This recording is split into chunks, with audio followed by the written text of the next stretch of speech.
Have you ever wondered about the world below the ocean depths? Well, Subnautica explores just that. This game was published and developed by Unknown Worlds Entertainment back in 2018. It made waves in the survival horror mystery genre, going on to win multiple awards and nominations. As a result, many games tried to imitate this game, but could not capture the magic that Subnautica had. So today, we are going to take a look at this game, breaking it down and seeing what made it work. This game is set in a future where corporations managed to band together to form a federation which enabled them to commercialize space travel and colonization. You are a crew member aboard the spacecraft Aurora, a property of the Altera Corporation which is on a high priority mission. On its way, Aurora meets with an accident on the outer orbit of the planet 4546b. Now, nothing much is known about planet 4546b, except for the fact that it is mostly a water planet and there are a lot of otherworldly creatures inhabiting that planet. The game begins with the player boarding a lifepod and disengaging from the Aurora. Once the lifepod manages to land, you realize that there is nothing but water, or so it seems. It's just you, your broken lifepod, and the vast ocean for miles. So off you go, into the water, with your trusty diving equipment and your PDA. Now before I continue, I'd like to remind you that this video is absolutely going to spoil this entire game. We'll be breaking down this game and seeing what makes it so great. So if you have not played this game or have not heard of this game before, I advise you to immediately play this game. Don't go looking up any online videos or walkthroughs, just go in blind. This is one of those games where you absolutely wish you could play again for the first time after having finished it once. So be warned. The first thing that you do once you enter the ocean is, well, exploring. Planet 4546b is more like a semi-open world, semi-sandbox style world.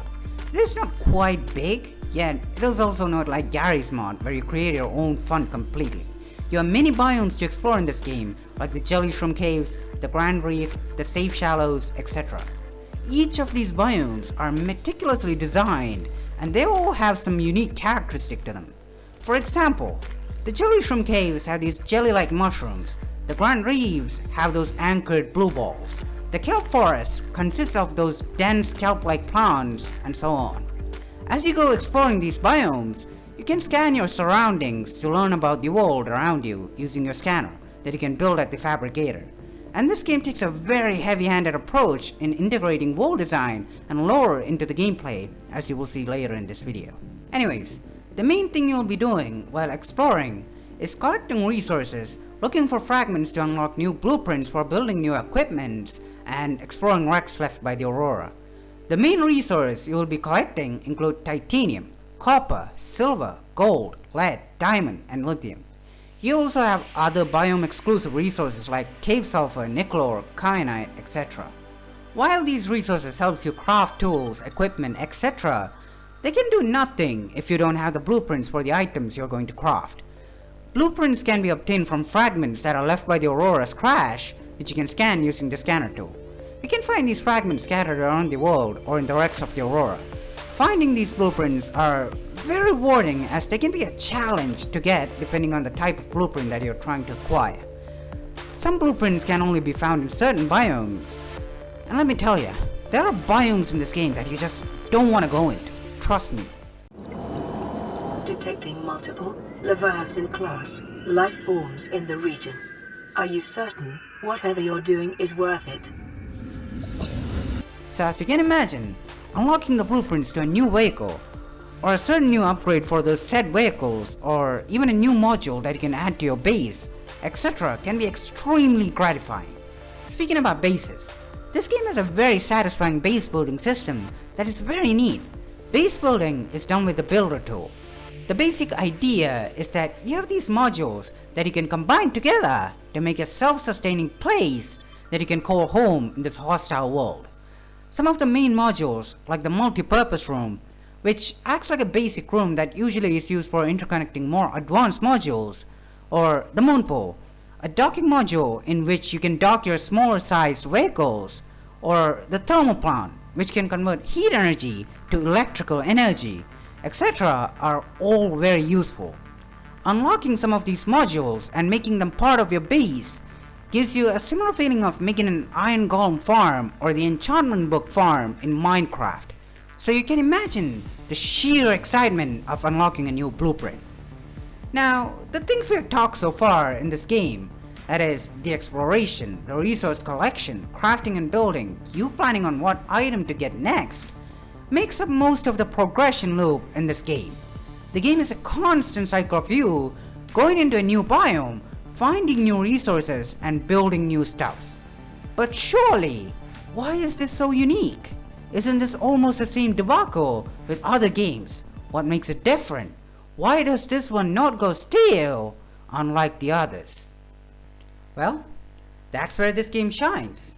There are three main additional components the game utilizes to enhance this otherwise basic and simple gameplay loop. The game uses terror, lore and world building integration, and the most important one of them all, the bridge between one gameplay loop to the next one. So, let's start with the most important one out of them, the way the game bridges two gameplay loops.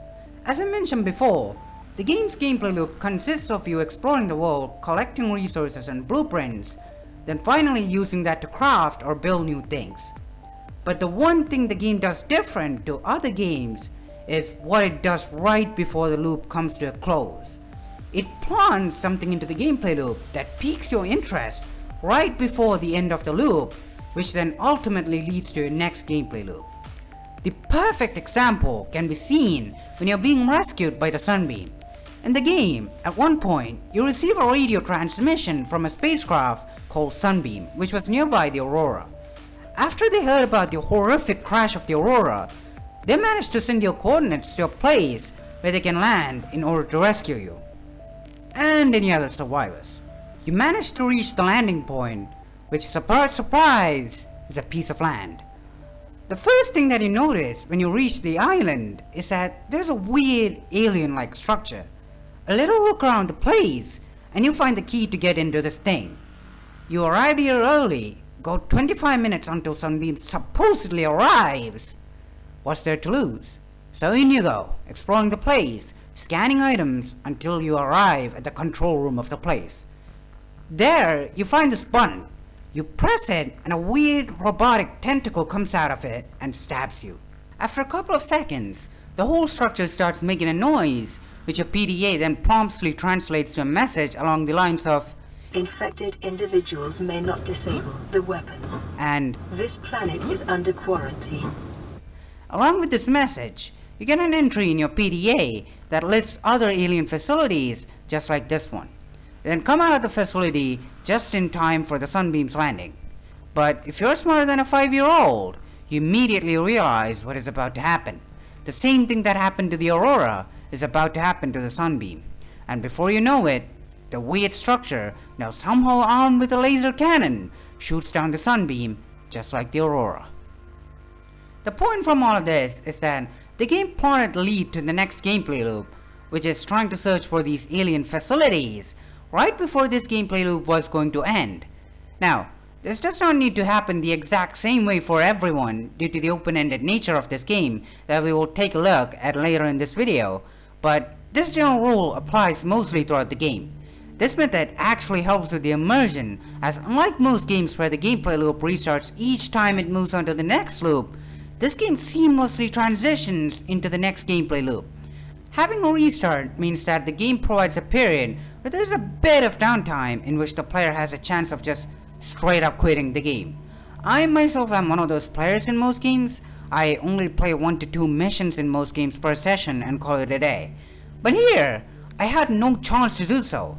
It helped me keep on playing because the flow of immersion never got disrupted, hence not giving me a chance to say, oh, I'll call it quits for now. The second most important component that leads to the game not running stale is the terror. This is more of a thing that wraps around the gameplay loop rather than directly contributing to the gameplay loop. So, this game set on a planet filled with ocean and sea creatures is very scary, or at the very least unsettling to most people. I myself am someone who is not fond of deep water bodies.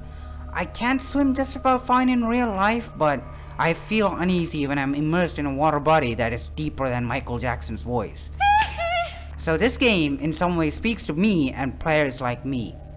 Now, you might ask, why is it that people like me get afraid of the ocean or deep water bodies? After all, it's just water. You drink it every day. Well, the answer is simple. We are simply not designed to be down there. We as human beings cannot swim efficiently. We lose our sense of orientation in deep water bodies. And the most important one of them all, we can't even breathe. Couple that with scary sharks and gigantic fish and whatever else is down there, and this will start sounding more reasonable than being afraid of a bunch of holes on an avocado. Anyways, Subnautica does add into this, but unlike how you'd expect it to. Obviously, it's got the scary creature design and the spoopy music to go along with it, but it also uses terror. It is important to distinguish between terror and horror here for understanding how Subnautica uses fear. Just like Adam Miller in his video of analyzing terror in Subnautica says, horror is all the scary stuff. It is the creepy girl crawling on the floor, the jump scares, the ghost, the creepy old man staring through the window when I'm sleeping, etc. But Subnautica puts a lot more effort into terror. Terror is the tension that puts you at the edge of the seat. The chills that you get with each turn you take, the dense atmosphere that you can feel weighing over your head, the loneliness and the ensuing vulnerability that you feel, etc. And this is where the game excels. I'm sure we have all seen the clips of Jacksepticeye getting swarmed by ghost leviathans, or PewDiePie getting jumped by the Reaper. But are those anything without what is around them? Let's take a look at the Reaper, who, let me remind you, is not someone you want to have a casual meeting with. The first time you're going to meet one of them is probably at the Aurora crash site. The thing about the Aurora crash site is that the water there is murky and discolored, which hinders your visibility. You also notice that there is no music, and you can hear all sorts of screams and screeches around you. But if you take a look around, you see that there is a lot of invaluable blueprints around. Even though everything around you irks and tells you to back off, your curiosity gets the better of you, and you go deeper and deeper and deeper, and before you know it, you're getting screamed at by a Reaper. Other deeper biomes are like this too. There is something that is very unhinging about these biomes, whether it's the creepy blood kelp zone, or the crag fields where there is nothing but bone sharks, or the floating islands where you stare at the unknown, etc. It's this style of presentation that Subnautica does best.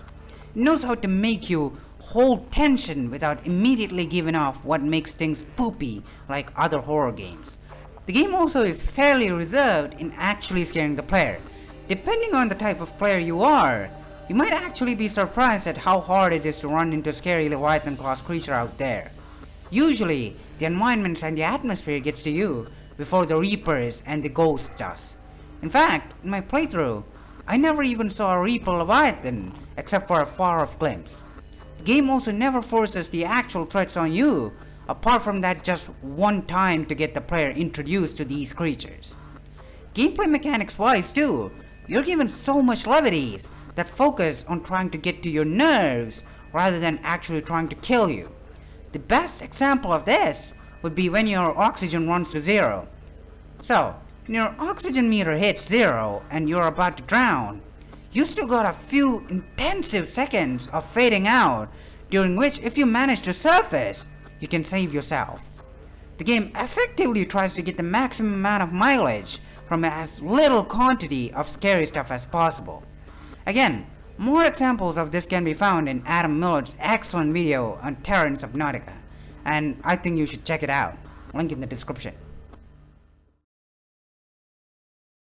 The last component the game does is the lore and the world building integration. The devs have gone to extreme ends of the world to flesh out Planet 4546b in this game. Using your scanner tool, you can scan most things around the environment. You can then read about them in the PD entries. This is where you'll find that everything in this world is unbelievably detailed, with some form of simple scientific base backing these explanations. And you will also find that some of these obscure details are also integrated into the gameplay too. For example, The PD entry about the bladderfish states that the bladderfish sacs filters air from its surrounding waters. And if you're like me, you'll figure out that you'll restore some of your oxygen if you consume a bladderfish. After reading the last paragraph in the entry stating so, of course. This level of world building integrated into gameplay makes the planet feel like it's thriving. Not like it's alive, but it makes the game feel more than just a game. More than a piece of software. Lore-wise too, the game does the same. The best example of this is the ecological dead zone. The ecological dead zone is basically the outside boundary of the map in this game. There's nothing there except for a drop-off point. This might seem like a very unimaginative game design choice on its own, but if you take a look at the lore, the game explains the ecological dead zone as the zone where the crater ends. Essentially, the playable area is a crater located on top of a huge underworld volcano. The dead zone is essentially where the crater ends. Not only that, it also mentions that the ecological dead zone houses more bigger creatures and even refers to a possibility of a giant ghost leviathan whose head might possibly be as large as the crater. Gameplay wise, the game then just sticks 3 ghost leviathans that spawn near the player if the player swims too far into the dead zone and calls it a day. This is the game's answer to stopping the player from crossing the boundary of the playable area. This extra layer of detail they added to this simple mechanic gives an extra angle to the game and thereby sells the world to the player. So far, we talked about Subnautica's very simple gameplay loop and how it makes it not go stale over time. But there is one more key concept here that actually is more vital than any of them. So it is very important that we take a look at it. And that concept is rewarding the player. Now sure, we talked about how the game's resource collection is gratifying and all, but this game has another way of rewarding the player. And that is knowledge about the world. You see, with each expedition you take in this game, you're constantly learning things. You're learning new routes, new way of dealing with problems, learning about the creatures, and just in general, learning about the world. This is why this game is never the same after the first playthrough. This knowledge is what helps you avoid meeting the Reapers and ending up in the mouth of one.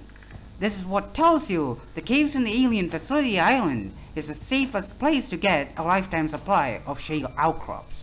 This is what lets you know that there is a cuttlefish egg in the dunes biome. Now, is this concept more gratifying than the physical rewards? Yes.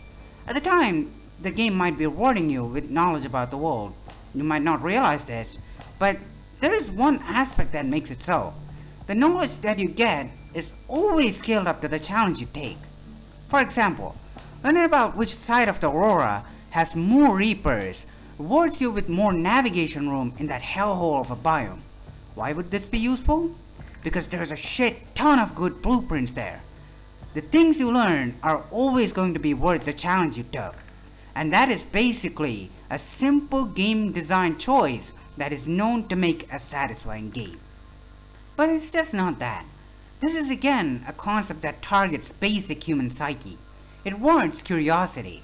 Remember that time in Minecraft Pocket Edition when you discovered that the weird block that seemed to be as useless as dirt actually spawned the nether in the overworld?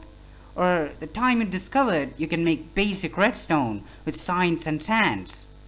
Yeah, I was a weird kid who played Pocket Edition instead of Java. We don't judge here, right? But that's besides the point. Basically, this game does the same thing. It targets curiosity and rewards the player for their work. This is one of the things that highlights the fact that this game uses extremely organic game design concepts. Now, I did mention the open-ended nature before, so let's take a look at that. This game is essentially very open about how the player wants to do things in the game. Do you want to go to the Aurora first thing? Well, you can. You want to go to the alien facility the first thing? Well, you can. There is no inherent quest that you have to do in order to progress. You can approach it however you want. Sure, there might be those survive or rescue quests at the beginning of the game, but you don't really have to do them if you don't want to. They're more like a guide to getting familiar with the game's nature of not hand-holding. After like 5 hours in, you really are left to your own. This open-ended nature just doesn't stop with the quests. It applies to the whole game. For instance, the game does not have a map system. Not only does this make the world feel more bigger than it is, it also allows the game to focus on the world more. This also makes sense story-wise. Why would you have a map of planet 4546b, which is essentially an undiscovered planet that has yet to be mapped? It would not make sense to have it pre-mapped. This open-ended nature of this game makes the game feel like a real-life world. It does not stop you from doing things however you want just because the game deems so. This greatly helps in immersion and encourages the player to think and try things out for themselves. So far, we've talked a lot about gameplay and the way it interacts with other elements of the game. But what about the story and narrative? Well, they are excellent. The narrative, as mentioned before, is about you crash landing in an alien planet which was under quarantine from a certain bacteria that was killing a lot of organisms. You then have to cure the planet of this bacteria in order to escape. The narrative is very interesting and really piques your curiosity. It is like watching a detective movie. You have these various moments where you go, ooh, wonder where this leads to, or what does this information I have mean? There are 4 main plots that is running parallel to the main narrative. One about the aliens, one about the Degassi crew, one about the Aurora survivors, and one about the things happening between the corporations. All of them with their own mystery and curiosity peaks, which is all delivered to the player through the PDA. Speaking about the PDA is what acts as an interface between the player and the world. The PDA, even though is very robotic, delivers story beats or just things in general in a very unapologetic and deadpan way. Congratulations, survivor. You have exceeded your weekly exercise quotient by 500%. Data indicates that swimming was your favorite activity.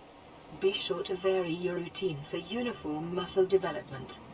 It feels like it is constantly taking jabs at the player in a very on-the-nose way, which makes whatever it is saying very interesting to listen to. But the most important thing it does, and something that Subnautica sequel, Subnautica Below Zero, does not get, is that for the most part, the PDA stays absolutely silent. Now, Subnautica Below Zero, to the very core, focuses on different concepts compared to this game, and hence, design choices are going to vary based on that. But I did not like the PDA in that game because it was weirdly given a personality, just constantly talking and blabbering. These unnecessary dialogues can really take you away from immersing yourself into the world, as you have to divert your attention more than necessary. Again, Subnautica Below Zero to the core is a very different game. But the point is, the PDA in this game is very well paced about when it's going to talk. It just shows you how detailed the devs have gone in order to get you immersed into this game. One more thing that I have to at least mention here is the soundtracks and just general sound design. This game is a perfect example of something that is made or broken with sounds. The soundtracks mostly here are ambient tracks which can range from dance electronic music to psytrance theme? Is that right? I don't know, I've never been good with music. But they're all awesome. Some play at specific biomes, while others play at specific events. But they're the key part that sets the emotions for the game. Simon Chilinsky did an awesome job with the music in this game. Truly pristine work. Alright, with all the sucking up I have been doing so far, it's time to knock this game down a notch. While the gameplay is mostly great in this game, the game can really start to lose its shine towards the third quarter of a playthrough.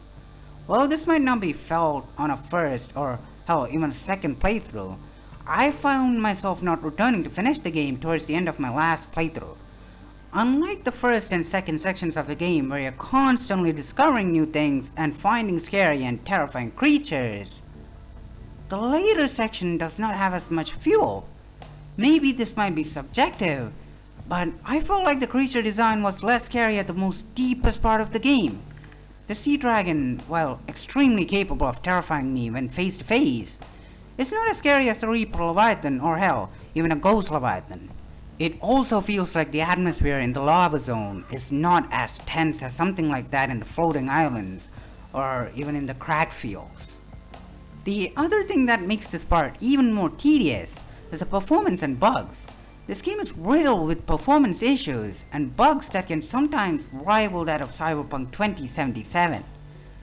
I have played this game once on the PS4 Slim and twice on a rig that has a Ryzen 7 4800H coupled with the GTX 1660 Ti. While they might not be top of the line rigs, they're more than enough for the game's listed requirement of a GTX 550 Ti and a 4-core CPU. But this game runs so poorly, especially in the alien facilities, that I doubt that the game's listed requirements is enough. This game is very horribly optimized, and it shows. No matter what graphic present I chose, it runs sub 60, dropping as far as 10 FPS. While the art design and the graphics are awesome to look at, this game should not demand that amount of resources. For reference, I got 25 to 30 FPS stable at high settings in Cyberpunk patch 1.3 in the same PC. And in that game, you can at least justify it because of how good it looks. Compared to that, this game has angles where it can look mildly like a cartoon, or just in general not graphically intensive. It's not just the performance issues though. There were consistent crashes and bugs, especially towards the end game. I had instances of getting stuck inside the walls of a wreck and drowning, my prawn suit getting stuck inside an alien facility, the Sea Dragon clipping through areas of the game, chunks not loading, crashes, and hell, even at one point, the game took away the water when I was in a place that was supposed to have water. I don't have footage of this as that happened in my second playthrough, but I was essentially exiting the prawn suit and suddenly I could not swim. I had to reload a save to fix that. It literally feels like you have to tiptoe around the game so that it does not break. Again, if this game was not as good as it was, and did have a huge hype train as Cyberpunk had, I could see that same spot being occupied by this game back in 2018. But with that being said, it's high time that we conclude this video. In my opinion, this is a game that everyone agrees is a very unique and a great game, but almost no one talks about it now during general gaming discourse. While it does not focus on entirely new concepts, sometimes even opting for very simple ones, it understands all of its concepts deeply and run to the ends of the world with it. From the beautifully crafted and eerie looking environments to the equally beautiful and scary looking creatures, it is all made and put together like a well-made pizza. All of its elements manage to coexist and interact perfectly towards one specific goal: to build a fleshed out world and to immerse you in that world. This game has managed to do something that almost no other game has achieved. While there might be games that seem to do things similar to Subnautica, like the Outer Wilds or The Forest or Valium, most people come out still craving for that first time Subnautica experience. While I have not played the sequel myself except for watching playthroughs of it, I feel like even Below Zero does different things and is a different game entirely. That in itself is a testament to the craft and skill that went into making Subnautica. So, if you have not played this game, well, it's time you put on your diving gear and plunge into the depths of the unknown.